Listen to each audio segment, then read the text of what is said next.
제가 대전 헤레디움 문화복합공간에 다녀왔거든요. 오프닝 날 초대받아서 레이코 이케무라 전시 리뷰 이야기를 하는 시간을 가져보겠습니다. 자, 시작할게요. 바모스.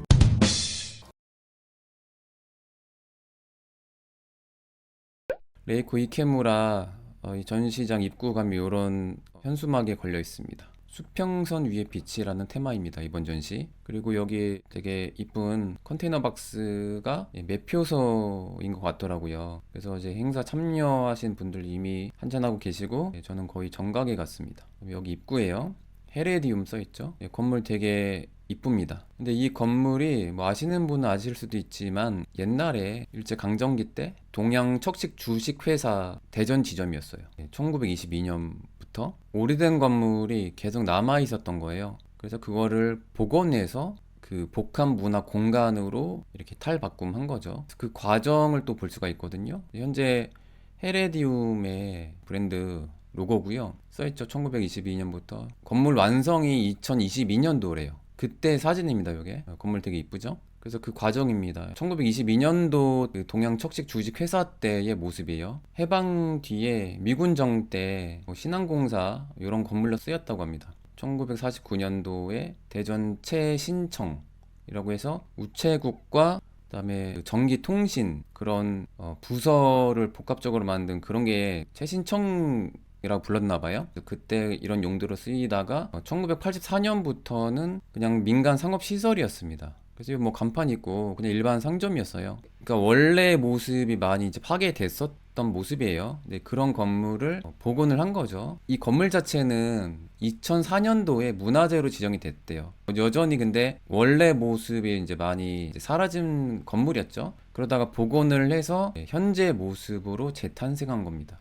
복합 문화 공간이죠. 근데 미술관으로서 역할을 되게 많이 하는 것 같아요. 작년에 제가 인스타 광고를 통해서 처음 알게 됐거든요. 이쁜 미술관이 생겼구나. 근데 메가급 전시를 하네라는 생각을 했죠. 왜냐면 전 세계적인 거장 안젤름 키퍼 전시가 제일 기억에 많이 남고, 최근에는 지금 여기 현대미술이란 테마로 여러 작가들 전시를 이제 같이 했었네요. 네. 포스터가 있길래 쿠사마 야요이 개인전인 줄 알았는데 그건 아니고, 그래서 이런 굵직한 전시를 했던 건물입니다. 헤레디움. 그리고 이 대전이 옛날 일제강점기 때의 그 건물들이 꽤 남아 있더라고요. 그래서 그 대표님이 이 행사 끝나고 어떤 카페를 이렇게 소개해 줬는데 건물이 너무 이쁘더라고요. 대나무 숲이 우거진. 서울에 있었으면 되게 인기가 많았을 그런 카페도 인상적이었습니다. 그게 또 일제강점기 때의 건물이 아직까지 남아 있어서 그걸 재활용하는 거죠. 요거는 하나 말씀드리고 갈게요. 우리나라 정서상 지금도 이런 건물 싫어할 수도 있어요. 저는 이해합니다. 조선 총독부 파기했던 것처럼 저도 와 속 시원하다 그렇게 생각했죠. 옛날에 초등학교 때 제가 뭘 알겠어요. 근데 제가 그간 외국물 좀 먹고 좀 본 게 좀 생겼잖아요. 유럽이 서로 전쟁 많이 하고 서로 빼앗고 또 지배하고 식민지 당하고 그런 역사들이에요. 솔직히 스페인도 무적함대 시절에나 전성기였고 아메리카 대륙 지배했지. 이전에는 로마의 지배, 서고트족의 지배, 이슬람의 지배받은 역사예요. 그 지배받은 역사의 그 유적지, 그리고 여러 성당, 그 다음에 궁전, 요런 걸로 잘 먹고 사는 겁니다. 그래서 일제강점기 때 건물이라도 예를 들어서 이제 상징적인 조선 총독부 그런 건물을 오히려 잘 복원을 해서 좋은 용도로 쓰면 돼요. 그리고 이런 게 보이면 어쩔 수 없이 이 건물에 대한 역사를 알 수밖에 없잖아요. 역사 교육으로서 엄청난 의미가 있습니다. 식민지 때 건물이야? 야, 우리 절대 식민지 당하면 안 되겠다. 정신 차려야겠다. 일본 조심해야겠다. 이런 생각을 할 수밖에 없어요. 유대인이 그런 교육 잘하죠. 우리는 이집트에 지배받았다. 우린 노예였어. 절대 잊지 마. 이런 것처럼 식민지 시대에 잊으면 안 돼요. 그걸로 잘 먹고 살면서 교육도 잘해야 아주 알찬 거죠. 자본주의적으로도 매우 좋고 또 교육적으로도 좋고. 수치심? 아니에요. 잊으면 안 되죠, 오히려. 가만히 있으면 잊고 살잖아요. 그러니까 이런 거를 좀 오히려 잘 살리는 게 좋다고 봅니다. 여기에 또 거장들의 작품이 있어요. 제니 홀츠라고 해서 구겐하임 빌바오의 제니 홀처 작가의 작품이 약간 레이저 같은 그런 텍스트 이미지의 작품이 유명하거든요. 작가는 이런 키워드, 텍스트로 메시지 전달하는 그런 화가로 유명합니다. 그래서 이번 포스터입니다. 수평선 위에 빛.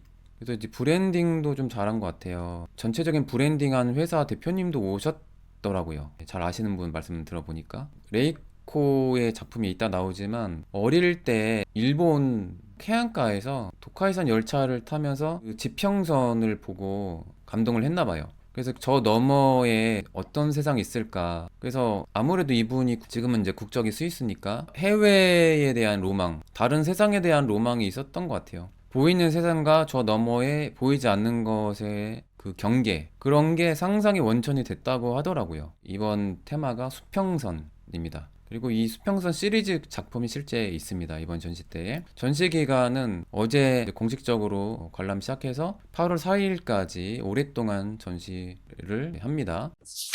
레이코 이케무라 1951년도생이에요. 되게 인상적이었던 게 뭐냐면 전시 오프닝 때 직접 오셨어요. 여러 VIP 초대받은 분들 하면 다 합해서 거의 300명 됐다고 하더라고요. 관장님 소개. 그리고 스위스에서 첫 개인전으로 오픈하셨다고 해요. 그리고 나서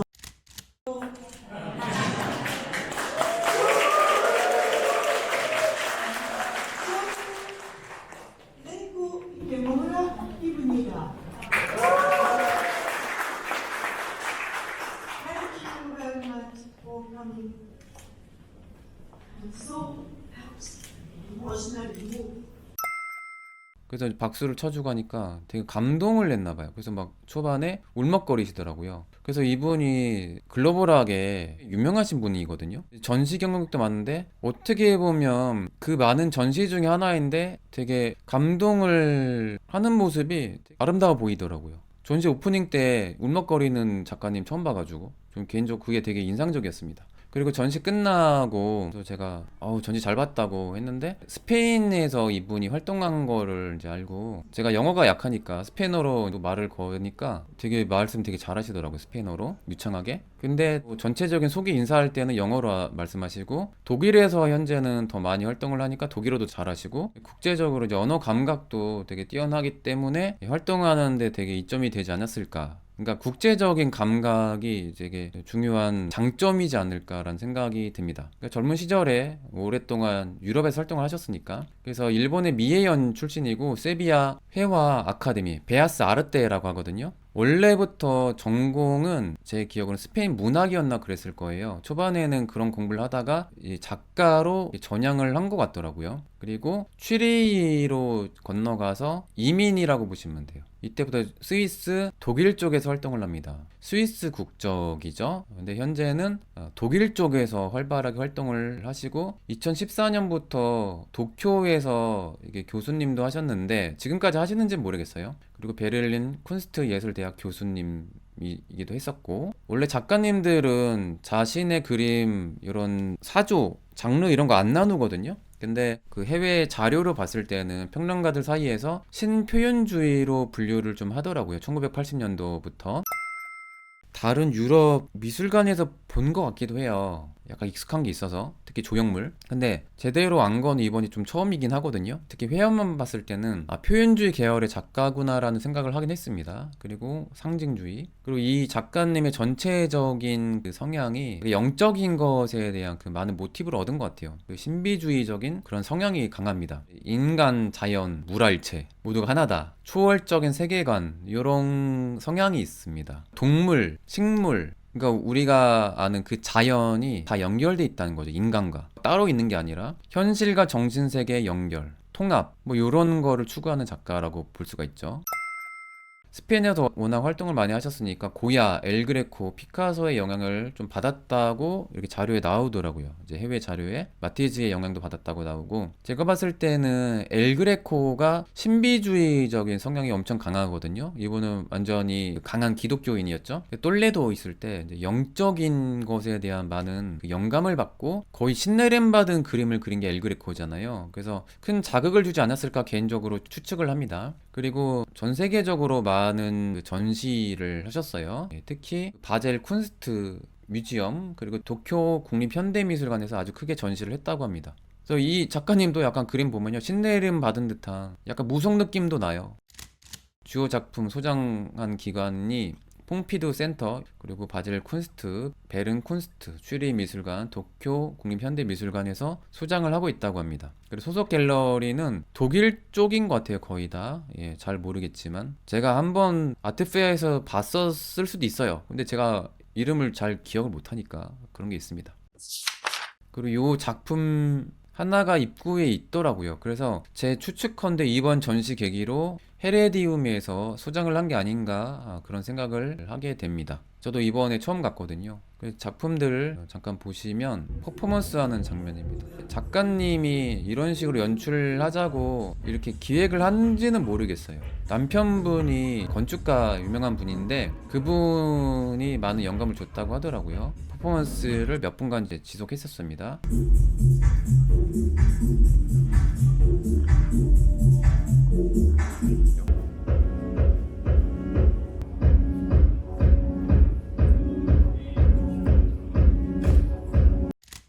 이 조형이 약간 시그니처 같은 작품인데 토끼 관음상이라고 보시면 돼요. 이 토끼 머리가 있잖아요. 우사기 관음상이라고 이렇게 부르기도 하고, 그러니까 종교적으로는 불교, 약간 불상 같은 그런 느낌도 있고, 그다음에 유럽에서 많은 활동을 하시다 보니까 특히 스페인이 정통 카톨릭 국가잖아요. 그래서 그런 종교가 약간 융합된 조형물이라고도 볼 수가 있어요. 가운데 손 모은 느낌, 여성이란 것도 그렇고 치마 같은 느낌도 그렇고 성모 마리아를 연상시키기도 하면서 한편으로는 불상 같기도 한 거죠. 그리고 다른 조각도 그렇지만 여기 사람들이 이렇게 딱 들어가도 상관이 없더라고요. 어머니의 품으로 들어간 듯한, 어머니의 자궁으로 들어가는 그런 느낌이죠. 이 얼굴 보면 약간 찌그러져 있기도 하고 울고 있습니다. 대재앙에 대한 그런 안타까움일 수도 있고, 토끼라는 게 이 지역별로 문화별로 알레고리가 다 다르거든요. 우리나라 전통에서 달에 토끼가 절구질하고 하는 그런 것도 있고, 일본도 나름의 그런 토속 신앙이 있다고 알고 있어요.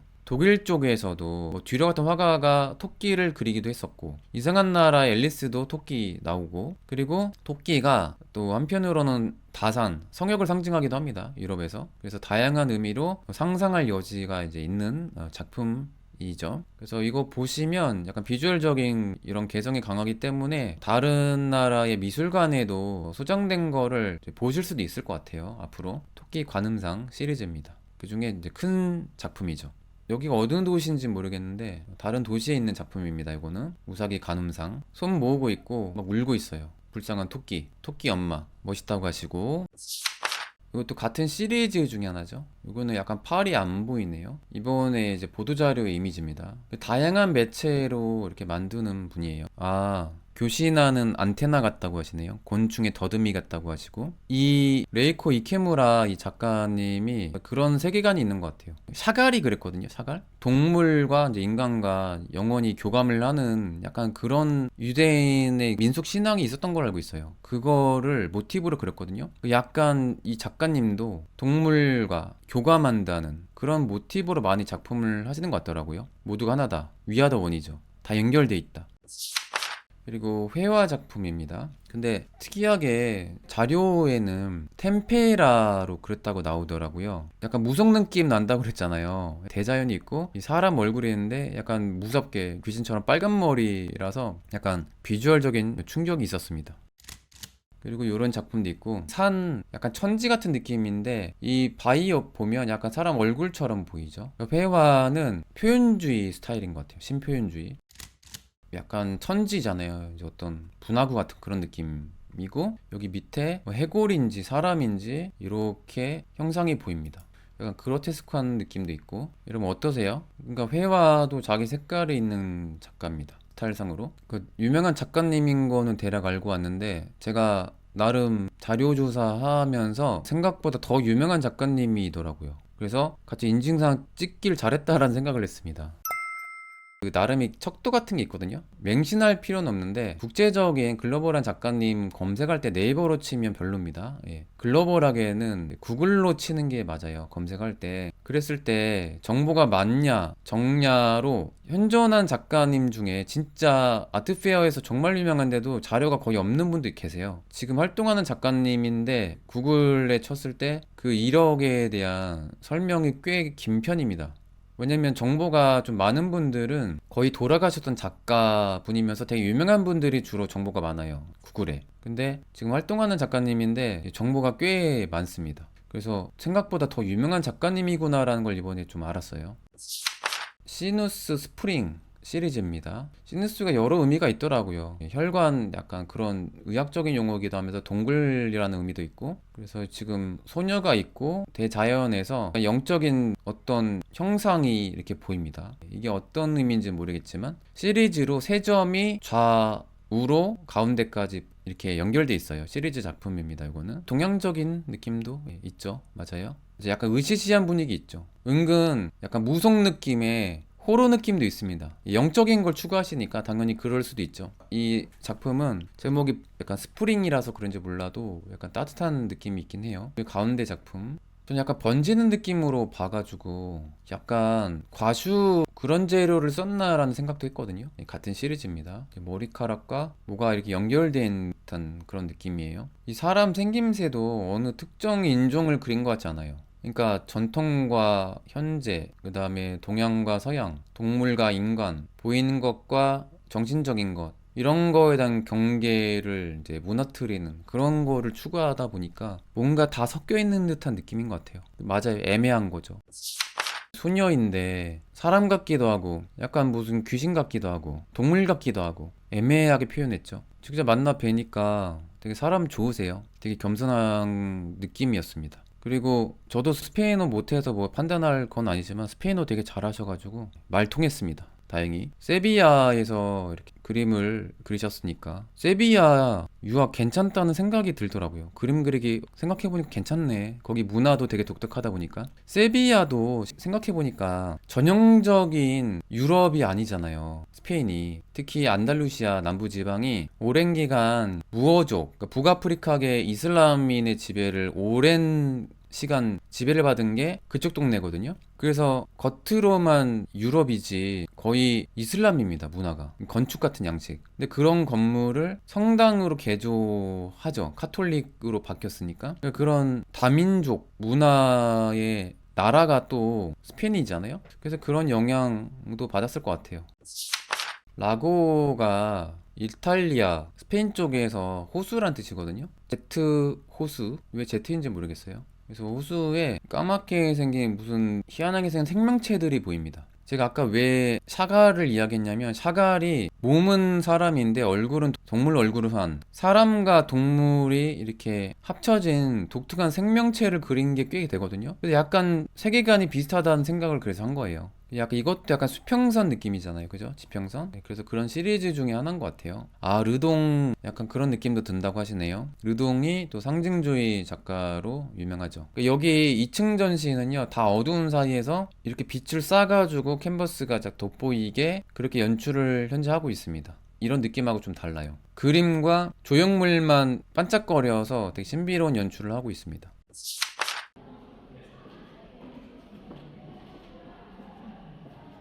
거의 추상에 가까운 이미지네요. 이게 뭘 의도하는지는 모르겠지만. 그리고 누워서 잠자는 듯한 그런 시리즈 작품이 꽤 됩니다. 약간 투명체라서 빛이 안에 약간 발광한 듯한 그런 느낌을 냅니다. 실제 사람 얼굴을 모티브로 한지는 모르겠어요. 그래서 안에가 약간 투명한 느낌이라서 빛이 탁 튀어나온 듯한 그런 연출로 이제 전시 중입니다. 이쁘다고 하시네요? 이쁜지 모르겠어요. 요거는 어깨에 고양이가 달렸나? 이 약간 불상 같기도 하고 처음에 도록 이미지에 그거랑 조금 차이가 나서 제목이 다른 것 같더라고요. 그 어떤 전시나 작가와 상의를 하잖아요. 어떤 작품 보내줄 건지. 근데 처음에 계획이랑 좀 수정이 되니까. 그래서 제가 받은 이미지랑 실제 전시 이미지랑 조금 차이가 있더라고요. 어떻게 저런 작품이 나올까 생각하게 된다고 하시네요. 경험이겠죠. 여러 문화, 체험, 자신의 태어난 고향. 유럽마다 문화가 또 다르니까. 잠 시리즈 또 나왔습니다. 그러니까 굳이 키워드를 한마디 하자면 레이코 이케무라 작가님의 정체성? 키워드는 물화일체가 아닌가. 물화일체. 위아더원, 대통합, 우주적인 세계관, 다국적이잖아요. 여러 국가 거쳐가면서 문화에 대한 편견이 없는 것 같아요. 그러면서 이렇게 자신만의 그런 스타일이 나오지 않았을까 그런 생각을 하게 됩니다. 고양이인데 되게 억울하게 생긴 고양이에요. 귀엽기도 하면서 이 얼굴도 사람 같잖아요. 그리고 그건 있습니다. 또 일본 무속 신앙에도 약간 영향을 받은 것 같아요. 그런 생각은 처음부터 계속 했습니다. 본래의 일본인으로서의 전통 문화에 상당한 영향을 받은 것 같습니다. 억울한 고양이, 또 이제 쓰러져 있는 잠자는 얼굴 시리즈. 이게 반쯤만 사람 얼굴처럼 보이니까 약간 물에 잠긴 듯한 그런 느낌도 좀 드네요. 파괴되는 자연, 기상이변 때문에 많은 사람들이 고통받고 자연도 고통받고 그런 시대에 살고 있으니까 그런 것에 대한 안타까움, 슬픔 이런 게 좀 녹아 있는 것 같아요. 작가님 성향상. 그리고 지평선 시리즈입니다. 그냥 봤을 때는 약간의 마크로스코 풍의 추상표현주의 그런 느낌이 약간 났거든요. 근데 이게 또 접근법이 아예 처음부터 다르긴 하죠. 미지의 세계, 먼 바다, 지평선이 모티브니까 옛날 지구 둥글다는 걸 몰랐을 때는 사람들이 이 저 끝으로 가면 미지의 세계는 지옥이라 믿는 경우도 있었고 되게 신비로움의 공간이었단 말이죠. 그리고 바다를 보면서 미래를 꿈꿨을 것 같아요. 젊은 시절에 모든 게 시작점이고 모든 상상력의 근원이 지평선이라고 이제 볼 수도 있는 거죠. 독일의 표현지 화가들의 느낌도 약간 있는 것 같아요. 1차 세계대전 무렵에 활동했던 작가들 느낌도 약간 납니다. 뭉크 약간 다음 시대 때 작가들. 현재는 거의 독일에서 많이 활동을 하는 것 같더라고요. 매티한 느낌 난다고 하시고, 이게 제가 받은 이미지고요. 이건 제가 찍은 사진입니다. 어떤 색깔이 정확하다는 말씀 드리기 좀 그렇죠. 어두운 데서 봤을 때의 느낌이랑 그냥 밝은 데에서 찍은 이미지랑 다를 테니까요. 이번 전시는 어두운 데서 볼 수 있는 그런 전시입니다. 여기 약간 바다 같은데 처음엔 이게 뭔지 몰랐는데요. 이 비행기더라고요. 제목을 보고 알았습니다. 이게 붉은 바다가 있으니까 약간 잔혹했던 시대에 약간 세계대전이 생각나기도 하고 그렇습니다. 아무튼 이런 지평선 시리즈 그림이 좀 많습니다. 미니멀 느낌이에요. 그리고 블랙 지평선. 결과론적으로는 보면 약간 마크로스코 연상이 되긴 해요. 되게 신비로운 느낌이 강합니다. 어두운 데서 봤을 때. 이것도 같은 시리즈죠. 강렬한 옐로우와 레드의 블랙이 있습니다. 블랙의 배경에 묻혀서 보일 듯 말 듯한 이런 느낌이에요. 그리고 산호초 같은 이런 조형물도 있습니다. 이 사람들이 인증샷을 좀 찍는 것 같더라고요. 울림이 있다고 하시네요. 이것도 시리즈로 있는 것 같더라고요. 연작으로. 그 중 하나가 이겁니다. 다양한 매체를 활용을 해서 다 시도하는 작가님이세요. 오늘 제일 중요한 작품은 수평선 시리즈랑 토끼보살이 아닐까. 미지의 세계, 대자연. 직접 보는 느낌이요? 저는 이제 제가 솔직하게 말씀드리면요. 저는 작품을 제대로 감상을 언제 하냐면요. 방송할 때 열심히 감상합니다. 작가에 대해서 되게 물화일체가 돼서 고민을 해요. 근데 전시장 가면 아무 생각 없이 봅니다. 사람이 아니었구나. 뭘 놀랬냐면 아무래도 서울이 아니면 홍보를 하기가 쉽진 않거든요. 그런데 헤레디움 이 광고를 되게 많이 봤어요. 제가 작년부터. 그래서 저기 한번 가면 좋겠다는 생각을 막연하게 했는데 홍보도 엄청 크게 하더라고요. 그래서 이날 여러 기자들, 미술 관련 관계자들, 갤러리 대표님들, 그리고 큰 컬렉터분 여러분들이 오셨습니다. 작가님들도 꽤 오셨고 해외 영국의 갤러리 관계자분도 있었고 한남동의 어떤 갤러리 대표님도 얼굴 낯이 익은 분도 계시고 그래서 헤르디움 인원 동원력 장난 아니다 그런 생각을 했습니다. 홍보비 엄청나게 썼구나 그런 생각을 했습니다. 그 CNCT 그 이 회사에서 만든 공간이거든요. 여기가 헤르디움이 CNCT 대표님이 건물도 이렇게 이야기해 주시고 여러 말씀을 해 주셨습니다. 근데 공간 되게 좋습니다. 전시장 느낌. 그리고 그 대전 가면 유명한 빵집 있잖아요. 성심당 맞나요? 거기서 빵도 사가지고 가시면 딱 좋습니다. 무료 이벤트요? 보안이에요. 멤버십 그런 거 이렇게 공개하시면 안 됩니다. 죄송하지만 이번에 없어요. 제가 최근에 활동을 많이 안 해서 티켓 별로 없습니다. 최근에는. 자, 이 정도까지 하고 마치겠습니다. 11월 스페인 투어 허세미술관 이항과 이남일 도슨트와 함께하는 고품격 그랜드 투어입니다. 희망하신 분들은 커뮤니티를 참고하시길 바랍니다. 네, 아직 자리 남았습니다. 자, 그럼 인사드리겠습니다. 끝까지 방송을 잘 들어주셔서 감사합니다. 저는 허세미술관의 관장 이한이었습니다. 아스타 루에고 부에나스 노체스. 여러분 굿밤 되세요.